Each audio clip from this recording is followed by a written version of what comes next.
नमस्कार, welcome to the platform of Galaxy classes YouTube and Facebook page. ये जो हमारी सीरीज है, this is the video regarding syllogisms part 3। I guess कि आपने स्लॉगिन्स पार्ट 1 और पार्ट 2 को देख लिया होगा और उसके कॉन्सेप्ट्स को समझा होगा। स्लॉगिन्स, क्योंकि स्लॉगिन्स चैप्टर में काफ़ी इंटर रिलेटेड कॉन्सेप्ट्स होते हैं। अगर आपने इसके प्रीवियस वाले वीडियोस नहीं देखे हैं और डायरेक्टली आप अगर वीडियो 3 पर पार्ट 3 स्लॉगिन्स पर आ गए हैं, तो आई वुड सजेस्ट कि डिस्क्रिप्शन बॉक्स में आप पार्ट 1 और पार्ट 2 दोनों क्रमबद्ध तरीके से आप उन वीडियोस को वहां पर से देख लीजिए, ताकि पार्ट 3 में जो हम कॉन्सेप्ट्स और जो भी पॉसिबिलिटीज वगैरह जो भी हम क्वेश्चंस डिस्कस करेंगे, वो आपको बहुत ज्यादा तरीके से, बहुत अच्छे तरीके से उनको समझ में आ सके। तो पहले पार्ट 1 और पार्ट 2 को आप उस वीडियो को देख लीजिए अगर आपने नहीं देखा है तो। Then we will come to the part 3 और वो तब आपको उसके कॉन्सेप्ट ज्यादा अच्छे से समझ में आ जाएंगे, क्योंकि स्लॉगिज्म में पार्ट 1 और पार्ट 2 की जो सीरीज है उसमें हम लोगों ने उन वीडियोज में सम, ऑल और नो के जो बेसिक कॉन्सेप्ट्स होते हैं उनको डिस्कस किया था। So just go through that once, then we can go on this particular session. So moving ahead, आगे बढ़ने से पहले कुछ यहाँ पर लाइंस आपको अपनी स्क्रीन पर दिख रही हैं। ये काफ़ी मोटिवेटिंग लाइन है। सिर्फ एज अ स्टूडेंट नहीं, आप अपने करियर में, अपनी लाइफ में जो भी काम कर रहे होते हैं, सभी जगह हमें ये कॉन्सेप्ट, अब ये कुछ बातें हमें अपने दिमाग में हमेशा रखनी चाहिए, which will keep you motivating always. And these are: do not stop when you are tired, stop when you are done. आपको तब नहीं रुकना है जब आप थक जाते हैं, आप तब रुकिए जब आप अपना जो भी आपका टास्क है, जो भी आप अपने लिए चूज कर रखा है, उसको आप अचीव कर लेते हैं। आपको तब वहां पर एक स्टॉपेज ले सकते हैं। इससे संबंधित मैं आपको एक छोटी सी स्टोरी बताता हूं दोस्तों। दो दोस्त हैं, वो तैयारी कर रहे थे बिल्कुल आपकी तरह, और वो तैयारी कर रहे थे फोर्स में जाने की, पुलिस वगैरह में जाने की, ज्वाइन करने की। तो आपको पता होगा कि जब आप किसी फोर्सेस में जाने की कोशिश करते हैं, पुलिस में, Delhi police, UP police, CRPF, CISF, there are multiple forces, तो वहां पर फिजिकल टेस्ट भी आपको देना पड़ता है जहां पर रनिंग होती है। तो एक दोस्त है, नाम मान लेते हैं एक्स। एक्स सुबह 5 बजे उठता है अपने घर से और वो दौड़ना शुरू करता है, क्योंकि रनिंग दौड़ होती है वहां पर। और वो 1 किलोमीटर दौड़ता है, और जैसे ही वो 1 किलोमीटर दौड़ता है वो थक जाता है, क्योंकि अभी उसने चलना और दौड़ना स्टार्ट ही किया है, तो उसकी कैपेसिटी है उसकी बॉडी की कि 1 किलोमीटर दौड़ता है, वो थक जाता है। अब आफ्टर रनिंग 1 किलोमीटर, 1 किलोमीटर दौड़ने के बाद जब वो थक जाता है, तो वो वहां पर चेयर पर, बेंच पर बैठकर आराम करने लगता है। He take a stoppage and he relax there, वो वहां पर आराम करता है। उसका दोस्त है वाई, वो भी उसके साथ ही दौड़ना शुरू करता है, और वो अभी दौड़ना जैसे ही शुरू करता है तो 1 किलोमीटर तक तो वो भी दौड़ लेता है, और 1 किलोमीटर के बाद उसकी बॉडी भी रेस्टलेस होने लगती है, थकने लगती है। बट वो क्या करता है, वो थकने के बाद जब उसकी बॉडी थक जाती है, वो रुकता नहीं है, वो कोशिश करता है, अपने आप से कहता है कि भले मैं 1 किलोमीटर की आज मेरी कैपेसिटी है, मैं आज थोड़ा सा और एक्स्ट्रा दौड़ने की कोशिश करता हूं, तो 100 मीटर और दौड़ता है। और ऐसा ही वो रोज प्रतिदिन करता है। एक बच्चा जो 1 किलोमीटर जैसे ही उसकी बॉडी थकती है वो रुक जाता है, वो अपनी मेहनत तो रोज करता है, रोज सुबह 5 बजे उठता है, 1 किलोमीटर दौड़ता है, लेकिन जैसा ही उसकी बॉडी थकना स्टार्ट होती है वो वहां पर रुक जाता है। लेकिन दूसरा उसका जो दोस्त है वाई, वो भी उसी 5 बजे सुबह उठकर उतनी ही मेहनत करता है जितना कि एक्स कर रहा है, बट वो एक एक्स्ट्रा वहां पर काम कर रहा है कि जैसे ही उसकी बॉडी थकती है 1 किलोमीटर बाद, वो थोड़ा और एक्स्ट्रा एफर्ट डालता है। तो आज 100 मीटर का उसने एफर्ट डाला, कल 200 मीटर का एफर्ट डालेगा, परसों 500 मीटर का एफर्ट डालेगा, और धीमे करते करते करते इस तरीके से 6 महीने बाद देखा गया तो दोनों ही दोस्त एक्स और वाई, जो 1 महीना पहले 1-1 किलोमीटर दौड़ पाते थे, एक्स आज शायद, क्योंकि अब 6 महीने से रेगुलर प्रैक्टिस कर रहा है, तो कुछ तो इसकी स्टैमिना जरूर बूस्ट अप होगी, तो वो पहले 6 महीने पहले एक्स 1 किलोमीटर दौड़ पाता था, आज एक्स 2 किलोमीटर दौड़ पाता है। उसने अपनी बॉडी की स्टैमिना थोड़ी सी इंक्रीज कर ली। लेकिन उसका जो दूसरा दोस्त है वाई, जो अपनी बॉडी जैसे ही उसकी थकावट आती थी उसमें थोड़ा सा वो और ऐड ऑन करने की कोशिश करता था, वो थकने के बाद तुरंत नहीं रुकता था, आज वो जो 1 किलोमीटर पहले दौड़ पाता था, आज वो 5 किलोमीटर दौड़ पाता है। तो दिस इज द डिफरेंस। अगर आपकी बॉडी जैसे ही रेस्टलेस होगी, वो आपकी बॉडी हो, आपका दिमाग हो, आप थकने लगेंगे और आप रुक जाएंगे, तो आप समझ लीजिए कि आपकी जो भी मेहनत है वो उतना ज्यादा फ्रूटफुल निकल कर नहीं आ पाएगी जितना आपको वहां से उस मेहनत का आपको जितना फल मिलना चाहिए। तो remember these lines, do not stop when you are tired, stop when you are done. आपको तब नहीं रुकना है जब आप थक जाएं, आपको तब रुकना है जब आप अपना काम कंप्लीट कर लें। और ध्यान रखिएगा, जब आपकी बॉडी थक जाए तो आप समझिएगा कि अब तो काम स्टार्ट करना है। तो आई होप के आप ये इन एक्स और वाई, ये जो भी दो लोग हैं, इनकी स्टोरी दिमाग में रखेंगे और आप अपनी पढ़ाई या जो भी आप अपनी लाइफ में करेंगे उसको इस चीज को अपने दिनचर्या में, अपनी बॉडी लैंग्वेज में, अपने डेली रूटीन में लाने की कोशिश करेंगे। So let's move on to the slogans part. Slogans पर डिस्कस करते हैं। लास्ट सेशन में हम लोगों ने ऑल, सम और नो के केसेस को डिस्कस किया था। अब एक नया क्वेश्चन यहां पर आपको अपनी स्क्रीन पर दिख रहा होगा। स्टेटमेंट के अकॉर्डिंग फिगर बनाते हैं। Some A are B and some B are C. कुछ ए बी है और कुछ बी सी है। कुछ इस तरीके से इसकी फिगर फॉर्म होगी। सम ए आर बी, ए का कुछ पार्ट बी में ओवरलैप कर गया है तो हम कह सकते हैं ए और बी कॉमन है। बी का कुछ पार्ट सी में ओवरलैप कर गया है, विच अगेंस्ट मीन्स कि बी और सी जो पार्ट है दोनों कॉमन यहां पर हो रहे हैं। अब इसमें कौन कौन से कंक्लूजन सही निकलेंगे उस पॉइंट पर हमें डिस्कशन यहां पर करना है। सम बी आर ए, कुछ बी ए है, सम बी आर ए, हम इस कंक्लूजन को बिल्कुल सही बता सकते हैं क्योंकि हमें पता है स्टेटमेंट में ही ऑलरेडी हमें दे रखा है सम ए आर बी। तो जब कुछ ए बी होंगे तो कुछ बी भी ए हो रहे होंगे। तो we can say this statement is truly correct. The next conclusion is some C are B, कुछ सी बी है। फिगर में देखने की कोशिश करते हैं। कुछ बी सी है, आपको दिख रहा है, कुछ सी बी होंगे, इसको भी हम कंक्लूजन में सही करा सकते हैं, इसमें कोई प्रॉब्लम या दिक्कत वाली बात नहीं है। Some C are B, this conclusion will also be correct. हम लोगों ने लास्ट सेकंड वीडियो में भी सम के सारे केसेस डिस्कस किए थे कि जब इस तरीके की फिगर बनेगी आपकी सम की तो कौन कौन से कंक्लूजन वहां पर सही या गलत हो सकते हैं। Next is all A are B, और इस पॉइंट पर थोड़ा सा डिस्कशन हम लोग जरूर करेंगे। सभी ए बी हैं। हमें स्टेटमेंट में जो दे रखा है that is some A are B, statement के हिसाब से कुछ ए बी है, बट यहां जो हमसे पूछ रहे हैं कि ऑल ए आर बी, सभी ए बी है। हमको पता है कि स्टेटमेंट में जितनी जानकारी हमें दी होती है हम उसके हिसाब से कंक्लूजन को फाइंड आउट करते हैं। जब स्टेटमेंट में ही हमें दे रखा है सम ए आर बी, कुछ ए बी है, तो सभी ए बी होंगे या नहीं होंगे इसको लेकर हम कुछ भी नहीं बता सकते। क्यों?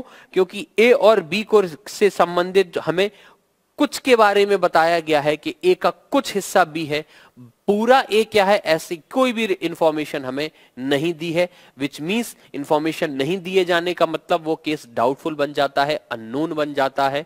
तो हम कह सकते हैं जो थर्ड हमारा कंक्लूजन हो जाएगा वो गलत जरूर हो जाएगा, but we will write there can't say, हम उसको वहां पर कांट से कर देंगे। कांट से मतलब हम डिसाइड नहीं कर सकते कि वहां पर क्या आंसर होगा, वहां पर आंकड़े जो है वो उतने पर्याप्त नहीं है, कंफ्यूजिंग वहां पर स्थिति है। Next is all B are A, same answer हम लोग ऑल बी आर ए के लिए भी कह सकते हैं। सभी बी ए होंगे, ये संभावना जरूर हो सकती है बट 100% स्टेटमेंट नहीं होगा, तो इसको भी हम आंसर कर सकते हैं कांट से। ओके, आगे मूव ऑन करते हैं। सम ए आर बी, यहां पर आपको कुछ स्टेट कंक्लूजन दिख रहे होंगे जहां पर एक नया वर्ड यहां पर इंट्रोड्यूस किया है, लास्ट सेशन में हम लोगों ने डिस्कस नहीं किया था, दैट इज पॉसिबिलिटी। तो सेशन में आगे पढ़ने से पहले पॉसिबिलिटी क्या होता है इस वर्ड को थोड़ा सा समझ लेते हैं। What does this possibility means? Possibility का मतलब होता है संभावना। संभावना हो भी सकता है और नहीं भी हो सकता है। ध्यान रखिएगा, स्लोगन्स में जब भी हम पॉसिबिलिटी वर्ड का यूज करेंगे या पॉसिबिलिटी की बात करेंगे तो उसका एक ही मतलब होगा, हो भी सकता है और नहीं भी हो सकता है। That particular conclusion can be either be positive conclusion और either the negative conclusion. Okay, for example अगर कहा जाए some A being B is a possibility, कुछ ए की बी होने की संभावना है। तो इस बात से आप क्या मतलब निकालेंगे? I repeat, some A being B is a possibility, कुछ ए की बी होने की संभावना है। तो इसका यह कंक्लूजन नहीं निकलेगा कि कुछ ए बी हो ही जाएंगे, क्योंकि वहां वर्ड लगा हुआ है संभावना, दैट इज पॉसिबिलिटी, यहां पर एक वर्ड यूज हुआ है, उसका ये मतलब है वो हो भी सकते हैं और नहीं भी हो सकते हैं। तो हम इसको इस तरीके से भी समझ सकते हैं, पॉसिबिलिटी अगर वर्ड आया तो हम कह सकते हैं कि वो 50-50% आपका कंक्लूजन हो जाएगा, 50% पॉजिटिव कंक्लूजन बन जाएगा और 50% वो नेगेटिव कंक्लूजन बन जाएगा। तो ध्यान रखिएगा, जब भी पॉसिबिलिटी वर्ड होगा मतलब संभावना, संभावना हो भी सकती है और नहीं भी हो सकती है, वो both 50% positive and 50% negative conclusion consider किया जा सकता है। वापस आते हैं कंक्लूजन्स पर और देखते हैं कि इसमें कौन कौन से कंक्लूजन सही और गलत होंगे। फर्स्ट कंक्लूजन है सम सी आर बी, कुछ सी बी है। हमें दिख रहा है कुछ सी बी है, हाँ यहां पर ऑलरेडी इस तरीके से दे रखा है तो हम इसको सही कर सकते हैं, some C are B. Next conclusion यहां लिखा है some C being B is a possibility, और इस कंक्लूजन को हम कर देंगे 100% गलत, और इस पॉइंट पर थोड़ा डिस्कशन भी करते हैं। कुछ सी की बी होने की संभावना है, संभावना का मतलब होता है वो हो भी सकता है और नहीं भी हो सकता है। ध्यान रखिएगा, पॉसिबिलिटी जो आपका वर्ड है,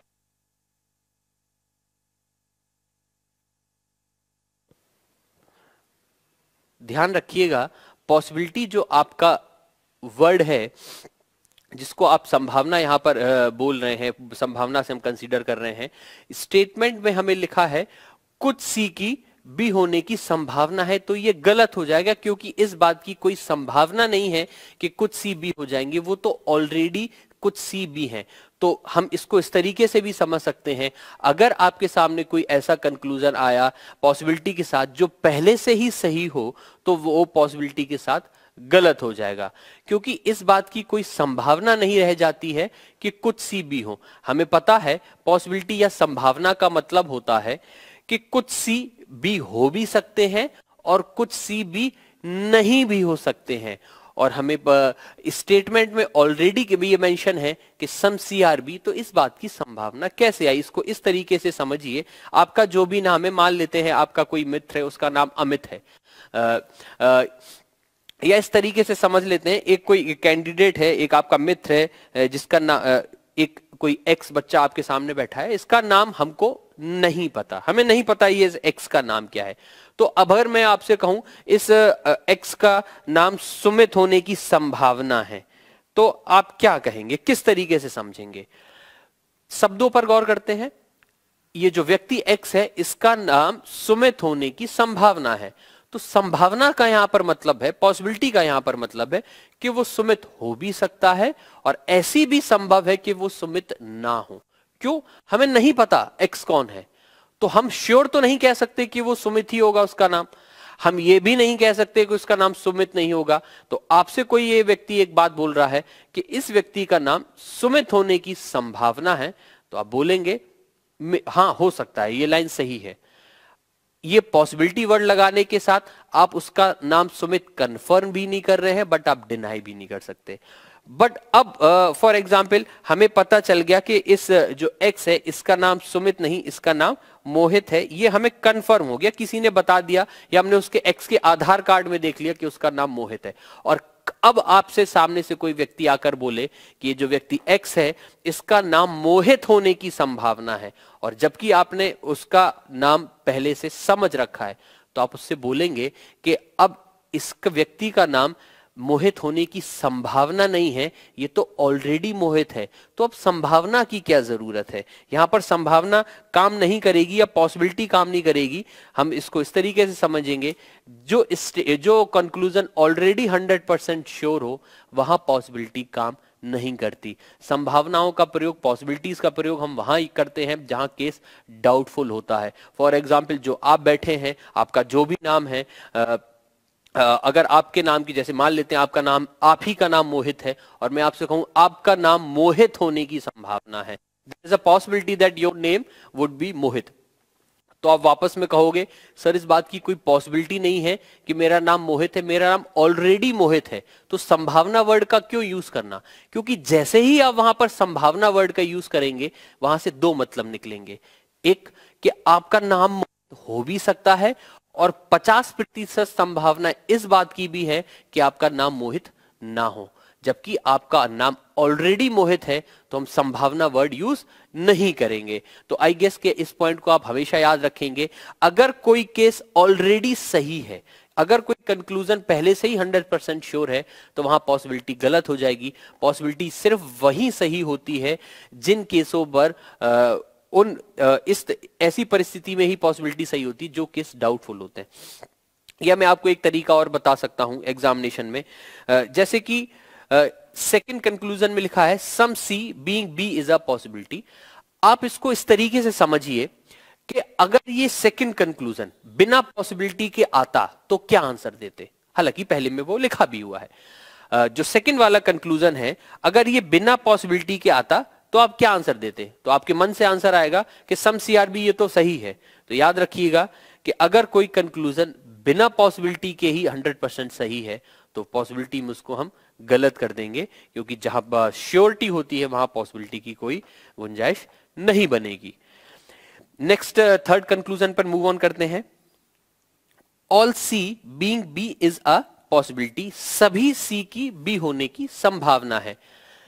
सी का इतना जो पार्ट है उसके बारे में कोई रिलेशन कोई जानकारी हमें नहीं दी गई है, तो सभी सी की बी होने की संभावना है। हम कह सकते हैं कि ये जो हमारा कंक्लूजन है वो बिल्कुल सही हो जाएगा। We can say it will be 100% correct. तो सेकंड वाला जो हमारा कंक्लूजन है, थर्ड वाला जो हमारा कंक्लूजन है वो सही हो जाएगा। सेकंड वाज रॉन्ग, सेकंड वाला हमारा रॉन्ग था। सभी सी की बी होने की संभावना है। इससे फिर से कंफ्यूज मत होइएगा, इसका ये मतलब मत निकालिएगा कि अब सभी सी बी हो गए। इस पॉइंट का मतलब है जो थर्ड कंक्लूजन में आप पढ़ रहे हैं, सभी सी की बी होने की, all C being B is a possibility means कि हो सकता है कि सारे सी हो बी हो जाएं, और ये भी हो सकता है कि सारे सी बी ना हो। मतलब वो 50-50% चांसेस है वहां पर उस कंक्लूजन के होने के। पॉसिबिलिटी का सिर्फ पॉजिटिव होगा ऐसा मतलब मत नहीं होता। ध्यान रखिएगा, पॉसिबिलिटी मींस वो हो भी सकता है और नहीं भी हो सकता है। संभावना क्योंकि वहां पर एक वर्ड यूज किया जा रहा है। फोर्थ स्टेटमेंट की बात करें, no C being B is a possibility, किसी भी सी की बी ना होने की एक पॉसिबिलिटी है। तो इस पॉइंट को ऐसे समझिए, जो फोर्थ स्टेटमेंट लिखा है, अगर ये बिना पॉसिबिलिटी के आता तो आप क्या आंसर देते? If this conclusion would have come without possibility, no C is B, कोई सी बी नहीं है। तो अभी हम क्या आंसर देंगे इसका? आप बोलोगे ये कंक्लूजन गलत है। क्यों? हमें पता है कुछ सी तो ऐसे हैं जो बी होंगे। ये जो कंक्लूजन है ये 100% रॉन्ग है। तो जो फोर्थ कंक्लूजन इसके हिसाब से बनेगा उसको हम बिल्कुल गलत बना देंगे, क्योंकि इस बात की कोई संभावना नहीं बन सकती कभी कि सारे सी जो है वो बी ना हो, because we know some C are B, at least some C are B, कुछ सी तो बी है ही, ये हमें पता है। नेक्स्ट मूव करते हैं फिफ्थ पॉइंट पर, some C not being B is a possibility, कुछ सी की बी ना होने की पॉसिबिलिटी है। इस कंक्लूजन को हम बिल्कुल सही करवा सकते हैं, क्योंकि कुछ सी बी है, सम सी आर बी, ये इंफॉर्मेशन स्टेटमेंट में दी है, बाकी की सी के रिगार्डिंग हमें कोई इंफॉर्मेशन नहीं दी, तो वहां पॉसिबिलिटी यूज हो सकती है। फिर से आई वुड रिपीट कि some C not being B is a possibility का मतलब ये नहीं है कि ऐसा अब कंफर्म हो गया कि कुछ सी बी नहीं होंगे। संभावना है, पॉसिबिलिटी वर्ड यूज हुआ है, वो हो भी सकता है और नहीं भी हो सकता। Next is some B not being A is a possibility. इसमें अक्सर लोग कंफ्यूज होते हैं, ध्यान रखिएगा। सम ए आर बी में अगर ये जो को आप सिक्स्थ कंक्लूजन आप देख रहे हैं, some B not being A is a possibility, इस पॉइंट को हम बिल्कुल सही स्थापित कर बता सकते हैं। ओके, एक कॉमन एग्जाम्पल से और समझने की कोशिश करते हैं।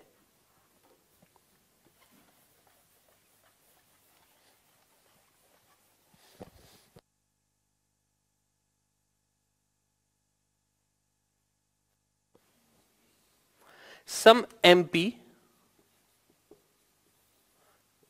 is UP and some UP is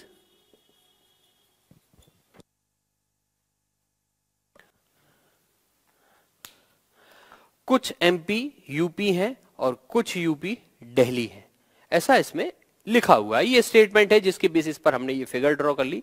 अब कंक्लूजन पढ़ते हैं। All Delhi being MP is a possibility, सभी दिल्ली की MP होने की संभावना है, पॉसिबिलिटी है। अगर हम फिगर के अकॉर्डिंग मूव करें तो हमें यहां पर दिखेगा कि दिल्ली की और MP की कोई भी रिलेशन यहां पर नहीं बन रहा है। MP और दिल्ली दोनों अननोन है। इस स्टेटमेंट में इन दोनों के बीच में कोई भी रिलेशन एस्टैब्लिश नहीं करके किया है। और जब रिलेशन MP और UP में कुछ भी रिलेशन एस्टैब्लिश नहीं करके दिया है, विच मीन्स के MP और UP ये दोनों हमारे लिए डाउटफुल हो जाएंगे, डाउटफुल की कैटेगरी में आ जाएंगे। और हमें पता है जहां केस डाउटफुल होता है वहां संभावना बिल्कुल सही हो जाती है और इस संभावना को हम सही कंसीडर कर लेंगे। So this will be correct. जो नेक्स्ट है, अब ये दोनों शायद आपको कंफ्यूज कर सकते हैं कि ऊपर ऑल भी सही कर दिया, नीचे नो भी सही कर दिया, ऐसा कैसे हो गया?